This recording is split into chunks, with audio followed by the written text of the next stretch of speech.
بسم اللہ الرحمن الرحیم نحمدہ ونصلی علی رسولہ الکریم۔ موزوں پر مسح کرنے کا طریقہ۔ موزے پہننے کے بعد جب وضو توڑنے والی کوئی بات پیش آئی تو اس وقت موزے پہننے والا کامل طہارت کے ساتھ ہو، جنابت کی ناپاکی لاحق نہ ہو، موزہ ایسا ہو جس سے ٹخنے ڈھکے ہوئے ہوں، موزے چمڑے کے ہوں، جراب پر مسح کرنا جائز نہیں۔ ہاں اگر مجلد یا منعل جس پر چمڑا چڑھا ہو یا صرف نیچے چمڑا لگا ہو تو جائز ہے۔ موزہ اتنا پھٹا ہوا نہ ہو کہ چلتے ہوئے پاؤں کی 3 انگلیوں کی بقدر کھل جائے۔ مسح موزے کی اوپر کی سطح پر کرنا چاہیے، کم از کم 3 انگلیوں کی مقدار مسح کرنا۔ اگر کسی کا وضو نہ ہو اور وہ موزہ پہن لے تو اس پر مسح جائز نہیں۔ اسی طرح صرف پاؤں دھو کر موزے پہن لیے اور باقی وضو نہیں کیا تب بھی مسح جائز نہیں۔ اگر پاؤں دھو کر موزے پہنے پھر وضو مکمل کر لیا اس کے بعد وضو ٹوٹا تو مسح جائز ہے، اور اگر پاؤں دھو کر موزے پہن لیے اس کے بعد باقی وضو کرنا شروع کیا مگر ابھی وضو مکمل نہ کیا تھا کہ وضو ٹوٹ گیا تو مسح جائز نہیں ہے۔ اگر وضو کر کے موزے پہن لیے اور پھر وضو ٹوٹ جائے تو وضو کرتے وقت موزوں پر مسح کر لینا درست ہے، اور اگر موزہ اتار کر پاؤں دھوئے تو زیادہ بہتر ہے۔ موزہ پر مسح کرنے کا طریقہ یہ ہے کہ ہاتھ کی انگلیاں تر کر کے آگے کی طرف رکھے اور ہتھیلی موزے سے الگ رکھے، پھر ان کو کھینچ کر ٹخنے کی طرف لے جائے، اور اگر انگلیوں کے ساتھ ہتھیلی بھی رکھ دے اور ہتھیلی سمیت انگلیوں کو کھینچ کر لے جائے تو بھی درست ہے۔ اگر کوئی الٹا مسح کرے یعنی ٹخنے کی طرف سے کھینچ کر انگلیوں کی طرف لائے تو بھی جائز ہے لیکن مستحب کے خلاف ہے۔ ایسے ہی اگر لمبائی میں مسح نہ کرے بلکہ موزے کی چوڑائی میں مسح کرے تو بھی درست ہے لیکن مستحب کے خلاف ہے۔ اگر تلوے کی طرف یا ایڑی پر یا موزہ کے دائیں بائیں مسح کرے تو یہ مسح درست نہیں ہوا۔ اگر پوری انگلیوں کو موزہ پر نہیں رکھا بلکہ فقط انگلیوں کا سرا موزہ پر رکھ دیا اور انگلیاں کھڑی رکھیں تو مسح درست نہیں ہوا۔ البتہ اگر انگلیوں سے پانی برابر ٹپک رہا ہو جس سے بہہ کر 3 انگلیوں کے برابر پانی موزے کو لگ جائے تو درست ہو جائے گا۔ مسح میں مستحب تو یہ ہے کہ ہتھیلی کی طرف سے مسح کرے، اور اگر کوئی انگلیوں کی پشت کی طرف سے مسح کرے تو بھی درست ہے۔ اگر کسی نے موزہ پر مسح نہیں کیا لیکن بارش برستے وقت باہر نکلا یا بھیگی گھاس میں چلنے سے موزہ بھیگ گیا تو بھی مسح ہو گیا۔ اگر جراب کے اوپر موزے پہنے ہیں تب بھی موزوں پر مسح درست ہے۔ بوٹ پر مسح جائز ہے بشرطیکہ کا پورے پاؤں کو ٹخنوں سمیت چھپائے اور اس کا چاک تسموں سے اس طرح بندھا ہو کہ پاؤں کی اتنی کھال نظر نہ آئے جتنی مسح سے مانے ہے۔ مسح کے 2 فرض ہیں۔ ہاتھ کی 3 انگلیوں کے برابر ہر موزہ پر مسح کرنا فرض ہے، اس سے کم پر مسح درست نہ ہوگا۔ مسح کے 2 فرض ہیں۔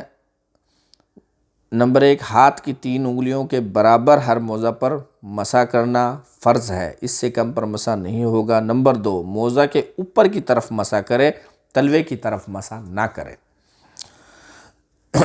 اگر موزہ اتنا چھوٹا ہو کہ ٹخنے موزے کے اندر چھپے ہوئے نہ ہوں تو اس پر مسح درست نہیں۔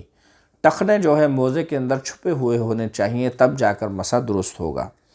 جو موزہ اتنا پھٹ گیا ہو کہ چلنے میں پاؤں کی چھوٹی 3 انگلیوں کے برابر کھل جاتا ہے تو اس پر مسح درست نہیں، اور اگر اس سے کم کھلتا ہو تو مسح درست ہے۔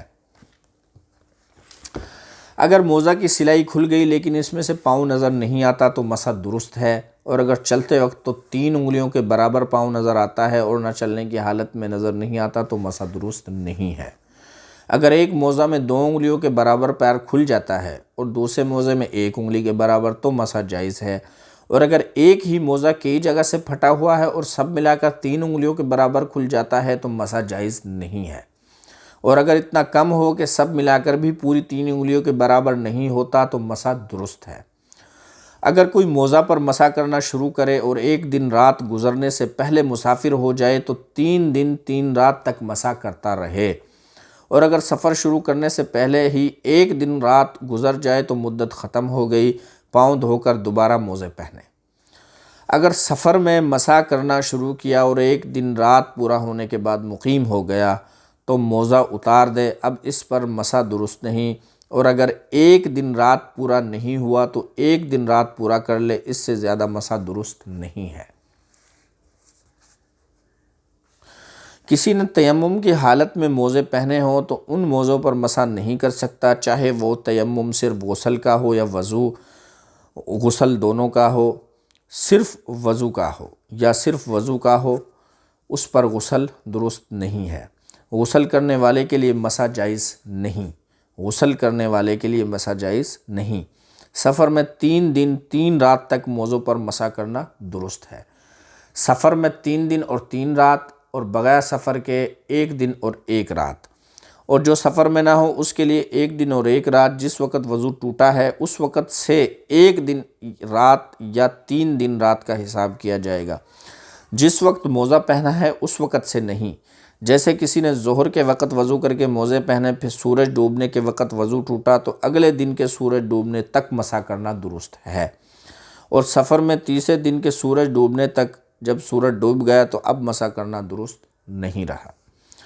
مسح توڑنے والی چیزیں، جو چیز وضو کو توڑ دیتی ہے اس سے مسح بھی ٹوٹ جاتا ہے، اور موزوں کے اتار دینے سے بھی مسح ٹوٹ جاتا ہے۔ اگر کسی کا وضو نہیں ٹوٹا لیکن اس نے موزے اتار دیے تو مسح ختم ہو گیا، اب پاؤں دھو لے، پورا وضو کرنے کی ضرورت نہیں ہے۔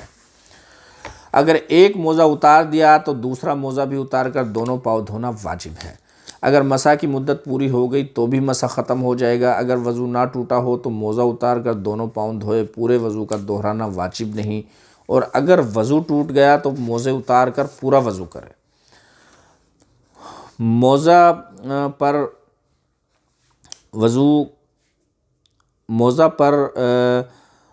وضو کرنے کے بعد پاؤں پر پانی پڑ گیا جس کی وجہ سے موزے کے اندر پانی چلا گیا اور سارا پاؤں یا آدھے سے زیادہ پاؤں بھیگ گیا تو بھی مسح باطل ہو گیا۔ دوسرا موزہ بھی اتار کر دونوں پاؤں دھو لے۔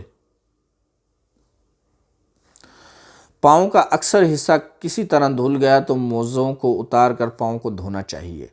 معذور کا وضو جیسے نماز کا وقت ختم ہونے سے ٹوٹ جاتا ہے ویسے ہی اس کا مسح بھی باطل ہو جاتا ہے، اور اس پر موزے اتار کر پاؤں دھونا واجب ہے۔ البتہ اگر اس کا مرض وضو کرنے اور موزے پہننے کی حالت میں نہ پایا جائے تو وہ بھی صحیح آدمیوں کی طرح سمجھا جائے گا۔ اس مسئلہ کی مزید وضاحت یہ ہے کہ معذور کی 2 حالتیں ہیں۔ نمبر 1، جتنے وقت میں اس نے وضو کیا اور موزے پہنے ہیں اتنے وقت میں اس کی وہ بیماری جس کی وجہ سے وہ معذور قرار پایا نہیں پائی گئی۔ نمبر 2، دوسرے یہ کہ وہ عذر اس پورے وقت یا اس کے کسی حصے میں پایا گیا۔ پہلی صورت کا حکم یہ ہے کہ نماز کے وقت نکلنے سے اس کا وضو ٹوٹ جائے گا، اور چونکہ اس نے موزے مکمل طہارت پر پہنے ہیں اس لیے اس کا مسح نہیں ٹوٹے گا، اور تندرست لوگوں کی طرح اقامت کی حالت میں 1 دن 1 رات اور سفر کی حالت میں 3 دن 3 رات مسح کر سکے گا۔ دوسری صورت کا حکم یہ ہے کہ نماز کا وقت ختم ہونے سے جس طرح اس کا وضو ٹوٹ جائے گا اسی طرح اس کا مسح بھی ٹوٹ جائے گا، اور اس کو موزے اتار کر پاؤں دھونا پڑیں گے۔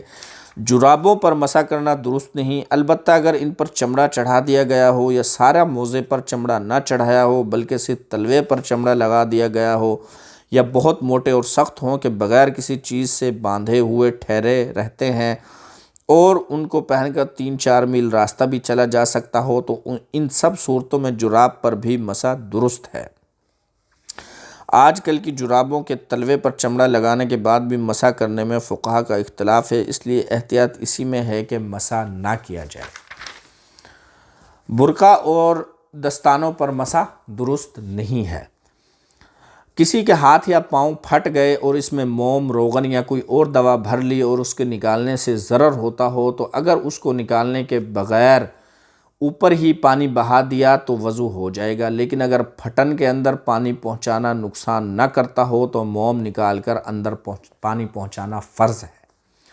اگر ہاتھ یا پاؤں وغیرہ میں کوئی پھوڑا ہے یا پھنسی ہے یا کوئی اور ایسی بیماری ہے کہ اس پر پانی ڈالنے سے نقصان ہوتا ہو تو پانی نہ ڈالے، وضو کرتے وقت صرف بھیگا ہاتھ پھیر لے، اس کو مسح کہتے ہیں، اور اگر یہ بھی نقصان کرے تو ہاتھ بھی نہ پھیرے، اتنی جگہ چھوڑ دے۔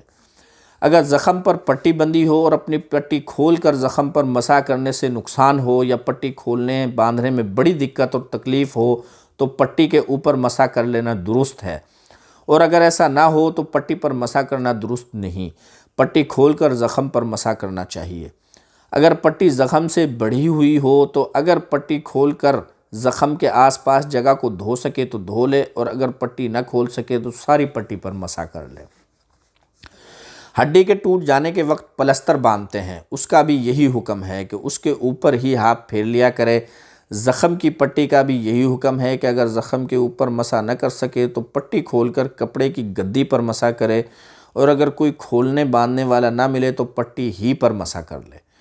پٹی وغیرہ میں بہتر تو یہ ہے کہ پوری پٹی پر مسح کرے، اور اگر پوری پر نہ کرے بلکہ آدھی سے زائد پر کر لے تو بھی جائز ہے۔ اگر فقط آدھی یا آدھی سے بھی کم پر کرے تو جائز نہیں۔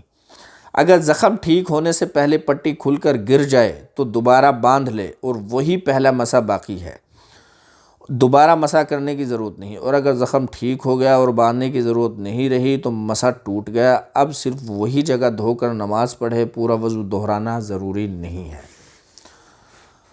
موزوں پر مسح کی اجازت کے لیے 3 شرطیں ہیں۔ موزوں پر مسح کی اجازت کے لیے 3 شرطیں ہیں۔ نمبر 1، ٹخنوں سمیت پاؤں کے جتنے حصے کو دھونا فرض ہے اس کو چھپائے اور 3 انگلیوں کے برابر پھٹا نہ ہو، یعنی 3 انگلیوں کے برابر پھٹا ہوا نہ ہو۔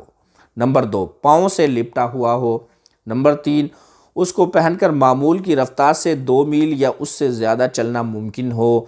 نیز اگر اس کے اوپر والے حصے میں شگاف ہو اور فیتہ کے ذریعے اسے بند کر دیا جائے تو بھی اس پر مسح جائز ہے۔ مذکورہ بالا 3 شرائط اگر کسی موزے یا جوتے میں موجود ہوں تو اس پر مسح درست ہے، البتہ جوتے چونکہ عموماً نجاستوں میں لگے رہتے ہیں اس لیے ان پر مسح کر کے انہی کے ساتھ نماز پڑھنا خلاف احتیاط ہے، اس لیے اس سے احتیاط کرنی چاہیے۔ تو اللہ پاک سے دعا ہے کہ اللہ پاک ہمیں عمل کرنے کی توفیق عطا فرمائے۔ آمین برحمتک یا ارحم الراحمین۔